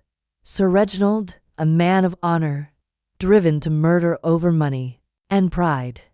And poor Clara and Evelyn, how will they face this? It's torn the family apart. Poirot nodded, his expression thoughtful. It is a tragedy. But the truth, Hastings, it is not always kind. It is like the snow outside, beautiful, yet cold. Sir Reginald's crime was not born of malice, but of weakness. He feared the ruin of his name, the loss of his status, and Monsieur Langley, he was not blameless. His manipulations, his threats, they set the stage for his own demise. Hastings leaned forward, his notebook forgotten. But how did you know, Poirot? The cigar ash, the timing, it all seemed so muddled until you put it together. Poirot's mustache twitched with a hint of pride. The method, mon ami, is always the same. One must observe, listen, and think. The clues were there. The candlestick, wiped clean but for the ash. The door, ajar, yet no tracks in the snow. The note and letter, designed to mislead. But the key was the timing, Madame Clara's account of the man's voice, not Langley's, and Dr. Trent's hesitation when confirming Sir Reginald's alibi. These were the threads that, when pulled, unraveled the tapestry of lies. He paused, his gaze drifting to the fire. The human heart, Hastings. It is a complex thing. Sir Reginald loved his family, yet his pride was his master. Mademoiselle Evelyn loved Langley, yet her love blinded her to his flaws. Madame Clara sought to protect her daughter, yet her silence nearly condemned her husband. Even Madame Grey, with her sharp eyes and sharper tongue, played her part, watching and waiting, perhaps hoping to profit from the chaos. Hastings shook his head. And the candle? Was it really just a distraction? Oui, Poirot said, his eyes gleaming. Mademoiselle Evelyn's taking of the candle was an act of sentiment, but it served the killer's purpose.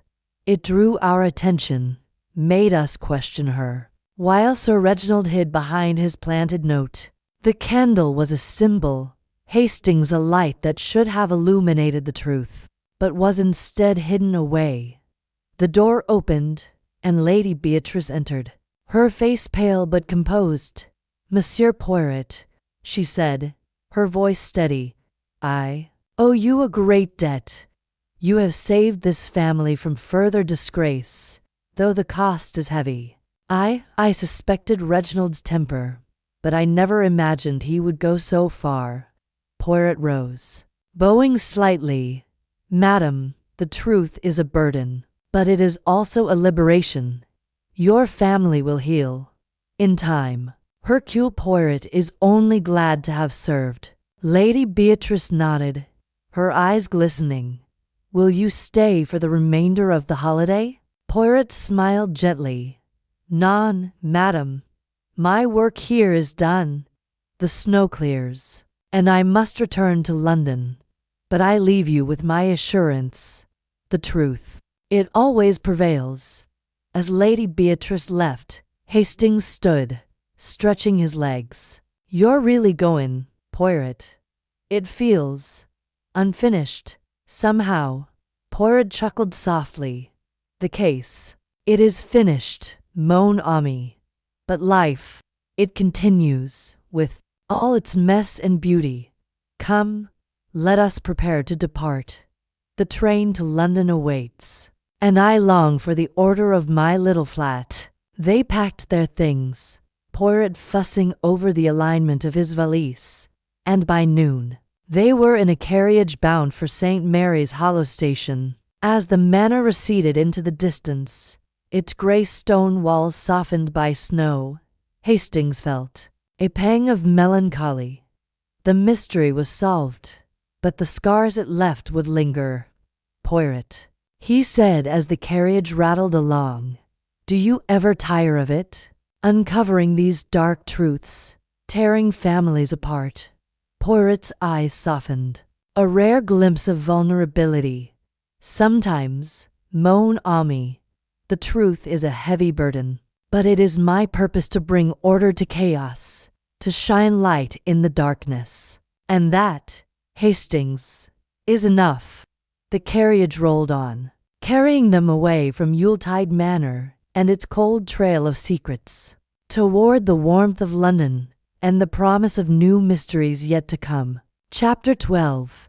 The echoes of truth. Carriage rolled steadily through the snow-draped lanes of St. Mary's Hollow, carrying Hercule Poirot and Captain Hastings toward the station and their return to London. The winter sun hung low, casting long shadows across the pristine landscape, as if the world itself were reflecting on the grim events at Yuletide Manor.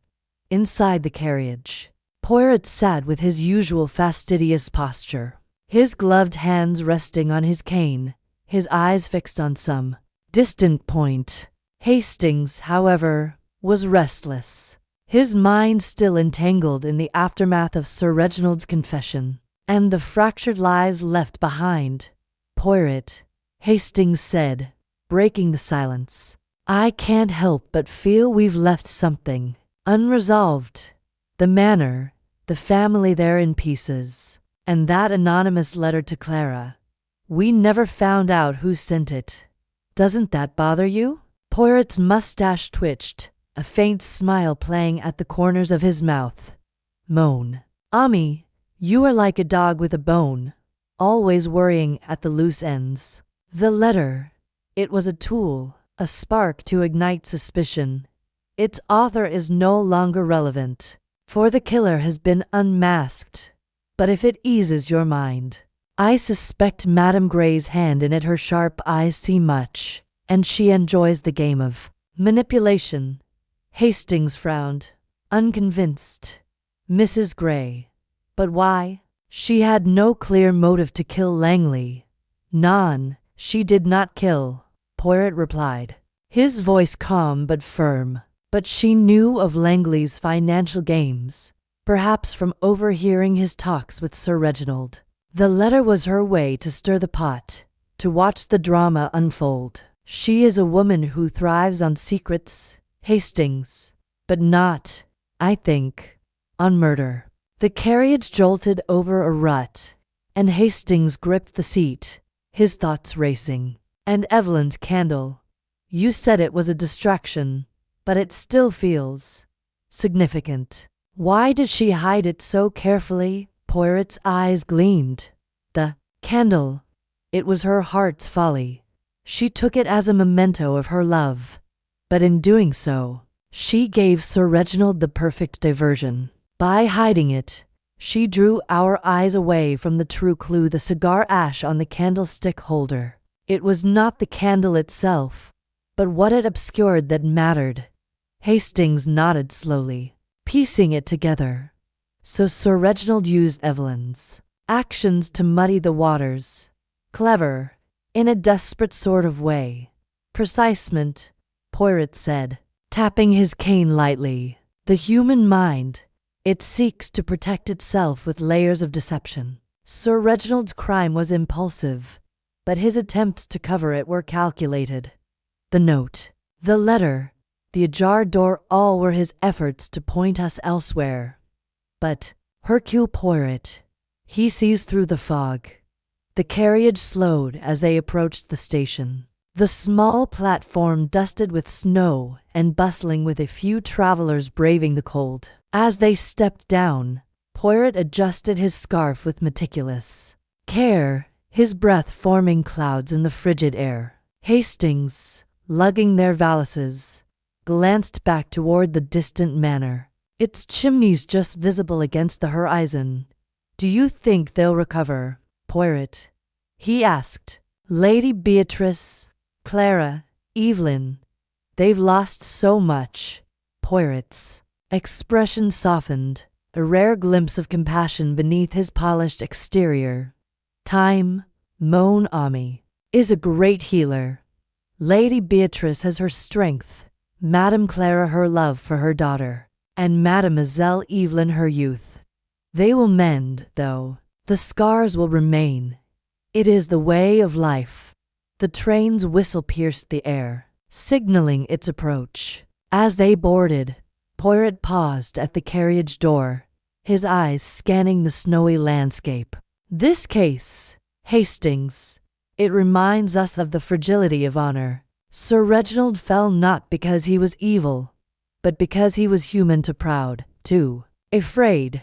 We must guard against such weaknesses. We, Hastings nodded, settling into his seat as the train began to move. You're right, Poirot.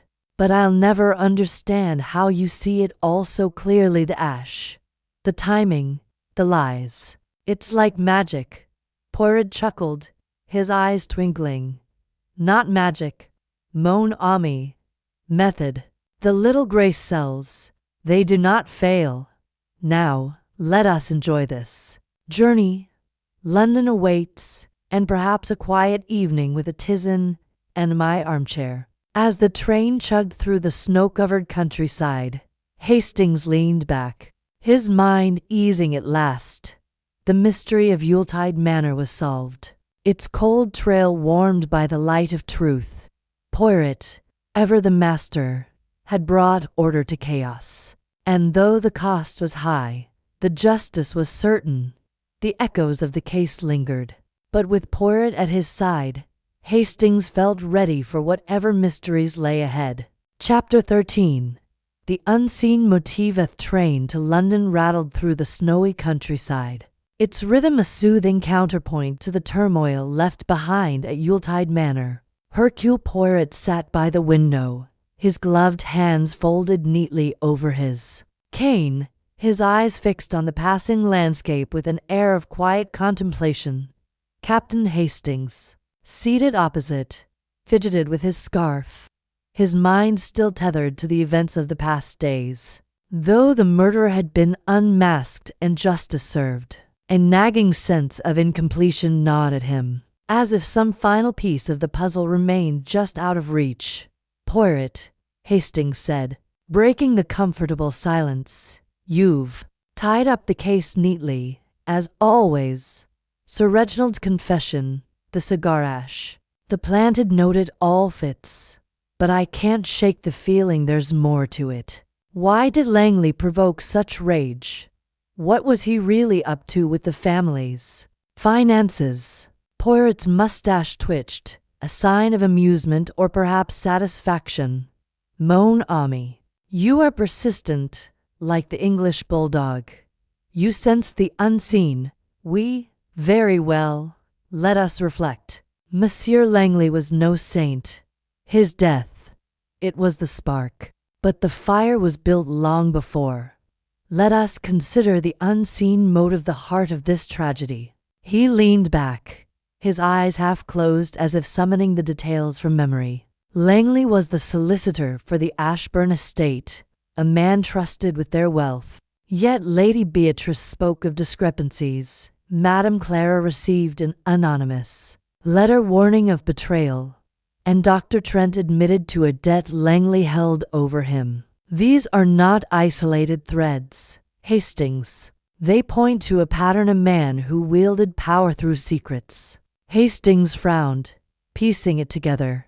"You think Langley was manipulating the family, blackmailing them?" "Perhaps."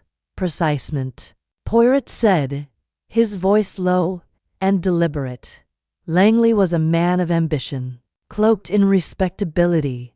He managed the Ashburn finances, but he also collected their secrets. To Sir Reginald, he hinted at exposure of financial ruin. To Dr. Trent, he held a debt as leverage. To Mademoiselle Evelyn, he played the role of confidant, perhaps encouraging her affections to gain influence. And to Madame Clara, he was a shadow, stirring her fears with that letter, though I believe, as I said, that Madame Grey penned it." Sensing Langley's game, Hastings' eyes widened. "Good Lord, Poy, the unseen motive rot. You're saying Langley was orchestrating a kind of financial conspiracy, stirring up the family to what end?" "To control," Poirot replied, his tone grave. "A solicitor with secrets holds power over his clients. Langley, I suspect, was planning to secure his future, perhaps by demanding a larger share of the estate's wealth, or by ensuring his indispensability. But he underestimated Sir Reginald's pride. The confrontation in that room, it was not just about money, it was about honor, betrayal, and a man pushed to his breaking point." Hastings shook his head, marveling at the complexity. "And the candle? Evelyn's keepsake, it really was just a distraction, then?" Poirot nodded. But a fortunate one for Sir Reginald. Evelyn's act of taking it gave him time to plant the blackmail note, to wipe the candlestick, to leave the door ajar. He hoped to confuse the trail, to make it seem an outsider or a moment of passion had struck. But the ash, mon ami, the ash betrayed him. A small detail, but to Hercule Poirot, it was a beacon. The train whistle sounded, signaling their approach to a small station en route to London. Hastings glanced out the window, the snow-covered fields blurring past. "And Mrs. Grey," he said. "You're certain she wrote the anonymous letter?" "She never admitted it." Poirot's smile was enigmatic. "She did not need to, Hastings. Her manner, her sly amusement, it speaks louder than words. She saw Langley's manipulations and sought to expose them, not out of justice, but for her own entertainment. She is a woman who plays chess with human lives, but she is no murderer. Hastings leaned back, his mind racing. So Langley's schemes brought about his own death. It's almost poetic, in a grim sort of way. Indeed, Poirot said, his eyes softening. The unseen motive, Hastings, is often the most powerful. Langley's greed and cunning set the stage, but it was Sir Reginald's fear and pride that struck the fatal blow. A tragedy of human weakness, played out in the snow. As the train slowed, Poirot adjusted his scarf, his movements precise as ever. We approach London, mon ami. Let us leave the shadows of Yuletide Manor behind. There is a tizen waiting, and perhaps a new puzzle to challenge the little grey cells. Hastings smiled, the weight of the case lifting slightly. The unseen motive had been laid bare, the threads of deception unraveled. Yet as the train carried them toward the city, he couldn't help but wonder what other secrets lay buried in the snow, waiting for Poirot's keen mind to unearth. For now, though, the cold trail of Yuletide Manor was behind them, its echoes fading into the rhythm of the train. Chapter 14.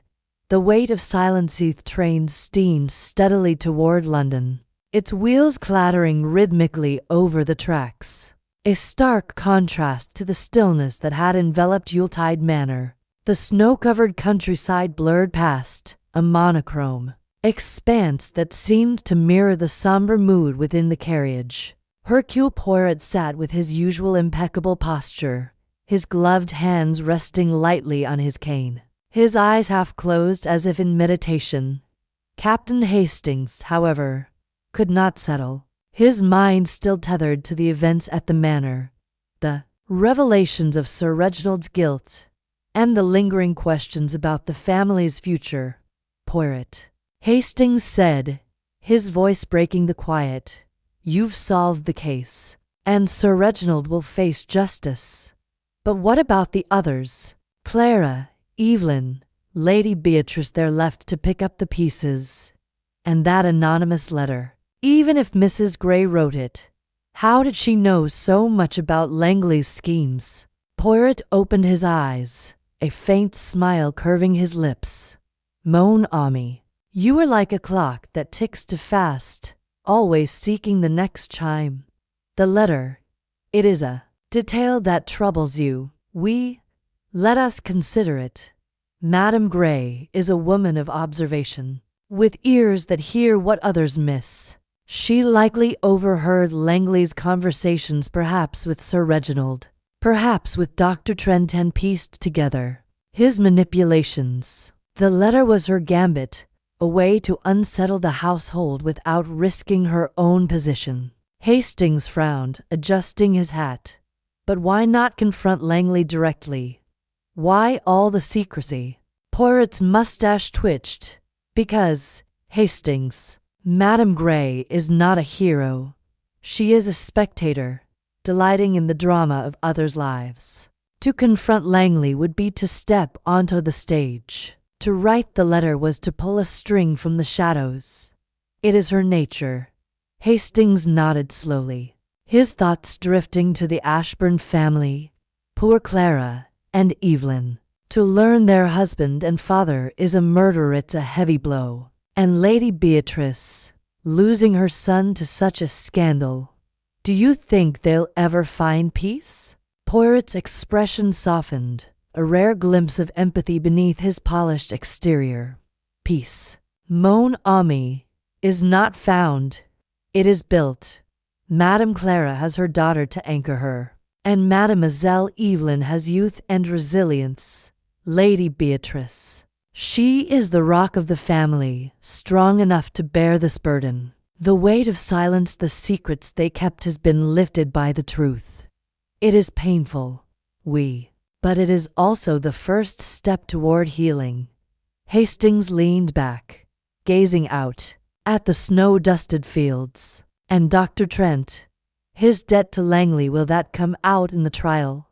Poirot shook his head. The debt. It is a private matter, not relevant to the crime. Inspector Hargreaves will focus on Sir Reginald's act, not the motives of others. Dr. Trent will carry his own burden, but he is free of Langley's hold. The train slowed as it approached a junction, the whistle piercing the cold air. Hastings shifted in his seat, his mind circling back to the manor. You know, Poirot, it's the little things that get me. The cigar ash, the ajar door, the candle. How do you always see what I miss? Poirot chuckled softly, his eyes twinkling. It is not magic, Hastings, but method. The little grey cells. They see the world as a puzzle, each piece with its place. The ash was a whisper of carelessness, the door, a hint of haste, the candle, a mask for the truth. You see, mon ami, but you must learn to observe, to look beyond the surface to the heart of things. The carriage jolted slightly as the train resumed its journey, and Poirot adjusted his scarf with meticulous care. This case, it was not about the murder alone, but about the silence that surrounded it. Each person hid something: Evelyn her love, Clara her fears, Trent his debt, Grey her knowledge. Even Sir Reginald hid his desperation until it erupted in violence. The weight of silence. It is heavier than any candlestick. Hastings smiled, a touch of admiration in his eyes. You make it sound so simple, Poirot, but I suppose that's why you're the genius. Poirot waved a hand dismissively. Genius, non. It is only order and method applied to the chaos of the human heart. Now, let us speak of lighter things. London awaits, and I have a craving for a proper tisane, none of this English tea that tastes of boiled leaves. As the train carried them closer to the city, Hastings felt a sense of closure settling over him. The mystery of Yuletide Manor had been unraveled, its secrets exposed to the light. The weight of silence had been broken, and though the scars remained, the truth had set the stage for a new beginning. With Poirot at his side, Hastings knew that whatever mysteries lay ahead, they would face them with clarity and courage, ready to lift the veil on any darkness that dared to hide. Chapter 15. The final thread. Train pulled into London's bustling station, just as the winter sun dipped below the horizon, casting a soft golden glow over the city's snow-dusted rooftops. Hercule Poirot and Captain Hastings disembarked, their breath visible in the crisp evening air. Poirot, ever fastidious, adjusted his overcoat and hat with meticulous care, while Hastings carried their valises, his mind still lingering on the events at Yuletide Manor. The case was solved, the killer unmasked, yet a quiet unease persisted, as if the final thread of the mystery had yet to be woven into place. As they hailed a cab to Poirot's flat, Hastings broke the silence. Poirot, it's over, isn't it?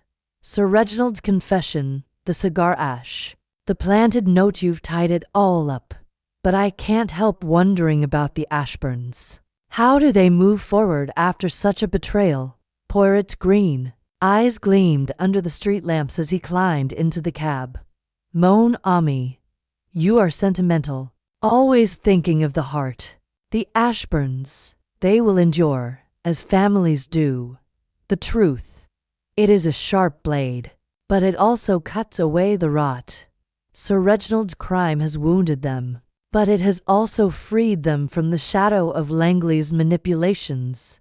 The cab rattled through London's streets, the city alive with the hum of evening traffic and the glow of Christmas lights.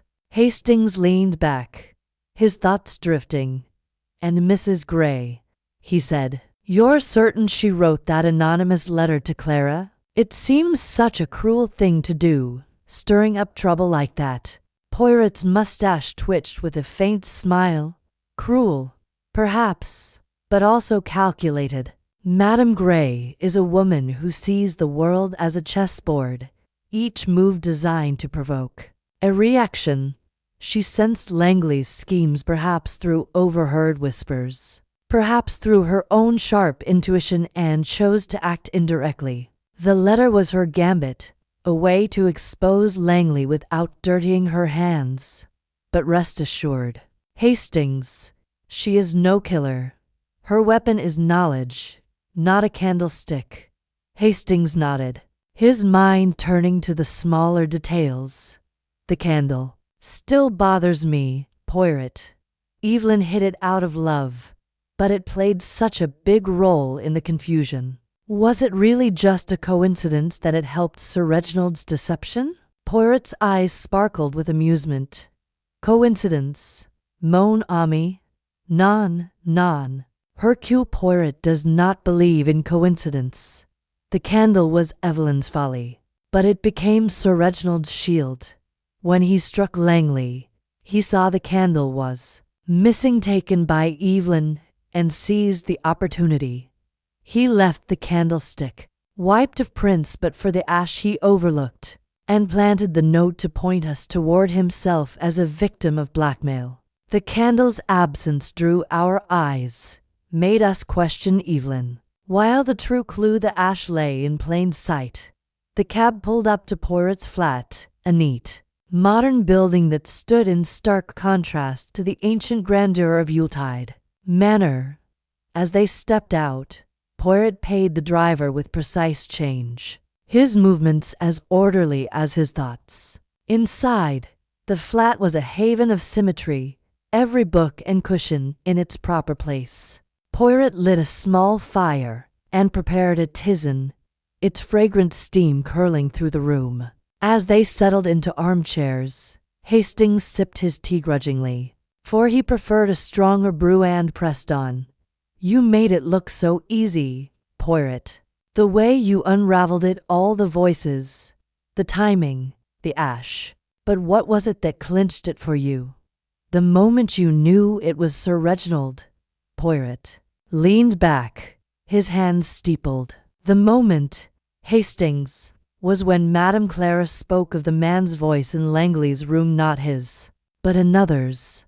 Dr. Trent's alibi was solid, confirmed by the servants, but Sir Reginald's was not. His absence from the billiard room, however brief, was a gap in the tapestry. And then the ash, a small thing, but to Poirot, it was a shout louder than any scream. It was Sir Reginald's carelessness, his pride, that betrayed him. Hastings shook his head, a smile tugging at his lips. You're a marvel, Poirot. I'd have been chasing that candle for weeks. Poirot chuckled, his eyes warm. You chase, Hastings, and I observe. Together, we make a fine pair, non. But now, let us leave the cold trail of Yuletide Manor behind. The case is closed, the truth revealed. The Ashburns will rebuild, and we return to the order of our lives. He raised his cup in a small toast, to the truth, mon ami, and to the little grey cells that find it. Hastings clinked his cup against Poirot's, the firelight dancing in their eyes. The mystery was solved, the final thread woven into place. Yuletide Manor's secrets had been laid bare, its cold trail warmed by justice. As the fire crackled and the city hummed beyond the windows, Hastings felt a quiet contentment. With Poirot at his side, no mystery was too dark, no truth too hidden. The world, for now, was in order.